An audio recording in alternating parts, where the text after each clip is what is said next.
Hello and welcome to Iridium Rock and Metal Reviews. I hope everyone's doing all right. I have been a bit busy the last few days, so I haven't managed to get any videos out, but that's why I'm doing one from work, because I know that it's been a few days, so I'm trying to get as much out as I can.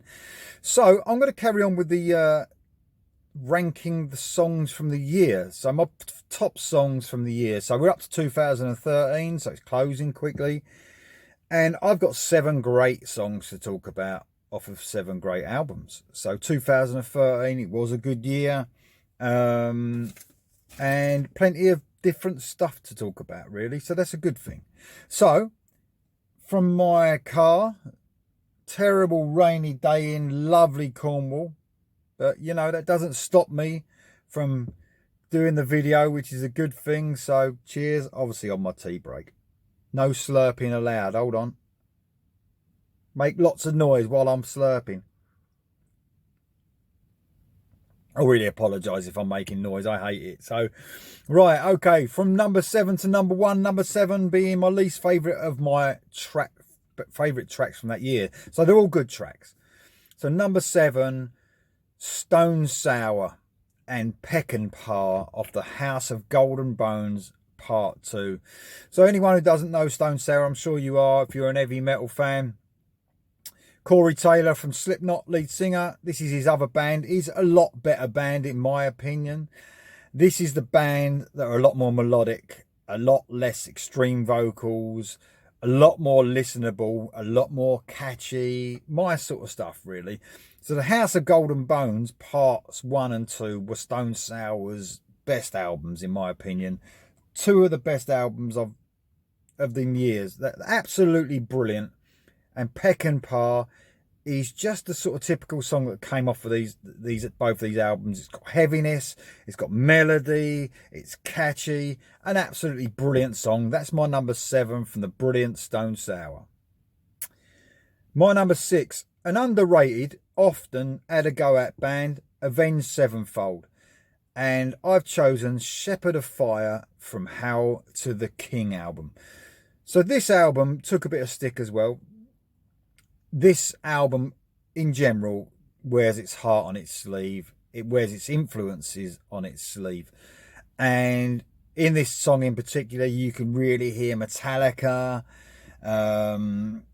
shining through. Big influence on the band. But, you know, I don't really care. If it sounds good, it sounds good. And this is a brilliant, brilliant song.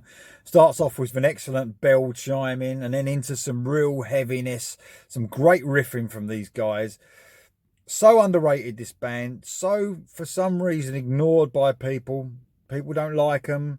I don't know why. They're a great band. I've seen them live. They were brilliant. Avenged Sevenfold. Shepherd of Fire comes in at my number 6.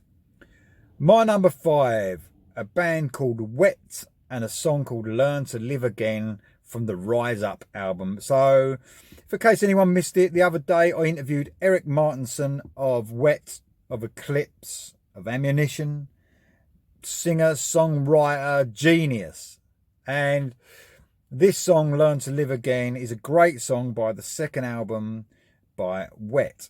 If anyone doesn't know, Wet are a supergroup consisting of members of Work of Art, Eclipse, and Jeff Scott Soto from Talisman. So, what a lineup. And an AOR album that followed on from the second one. A little bit heavier, I'd say. But Learn to Live Again, I love it because it's a trade-off vocals from Soto and Eric Martinson. And it's probably easily the best song on the album, which is why it's chosen for my number 5. My number 4, The Return of Queensryche. And I've chosen In This Light from the Queensryche self-titled album. So this is the hassle that went on. This is not the Queensryche featuring Jeff Tate. This is the Queensryche featuring Todd LaTorra. So this is their first album with Todd.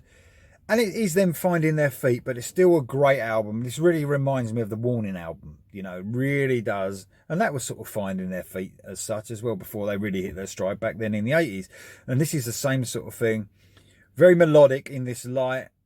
Probably the most melodic song on the album. Really catchy. I love Queensryche with Todd LaTorra. If you are ignoring them because Jeff Tate is not in them, Well, it's your hard luck, isn't it? You're just missing out. You're missing out on one of the best bands that brought some of the best albums out in their whole career. So there you go. You're an idiot. My number 3, one of my favourite bands from the 90s, and that's Alice in Chains. And I've chosen their song Low Ceiling from The Devil Put Dinosaurs Here. An underrated album by Alice in Chains fans. One of my favourite albums from Alice in Chains in the new era, since Lane died. And Low Ceiling is just a quality sort of hidden sort of melodies in there. Absolutely love this song. Easily my favourite from the album. An album that's outstanding, by the way. Low Ceiling's my number 3. My number 2, Alter Bridge and Calm the Fire from Fortress. What a song. What an absolutely amazing song. This has everything in it. If you don't know Alter Bridge, and you might not do, you guys from the USA out there, because they're not that well known out there. For some reason, in England they are a lot more well known. The remarkably talented Mark Tremonti and Miles Kennedy leading this band. No slurping allowed. Starts off with a ridiculous sort of Queen type, and when I mean ridiculous, I mean brilliant. Excellent sort of proggy type guitar bit coming at the beginning. Miles Kennedy singing some of the best singing he's ever had in his career before it smashes into an excellent riff all the way through this song. An epic song. Absolutely amazing. Alter Bridge, Calm the Fire is my number 2. And my number 1 goes to Stryper. The return of Stryper. You know what? They've been hinting at getting back to their best. Wow. They really did it. And I've chosen the title track of No More Hell to Pay. What an amazing song. The sort of song, it's mid-tempo pace, even a little bit slow, even slow to medium paced. Excellent riffing. Reminds me of Soldiers Under Command era, but modernised in a good way. Everything's back to their best. What a solo in this song as well. What a solo. An absolutely masterpiece of a song, No More Hell to Pay. It brought Stryper back on into the scene. Better than ever. More aggressive vocals this time from Michael Sweet. What a brilliant song. 2013, what a brilliant year. That's my number 1. Thank you very much for listening. Hopefully I'm going to try and finish these years off quite quick now, up to 2013, so not long to go.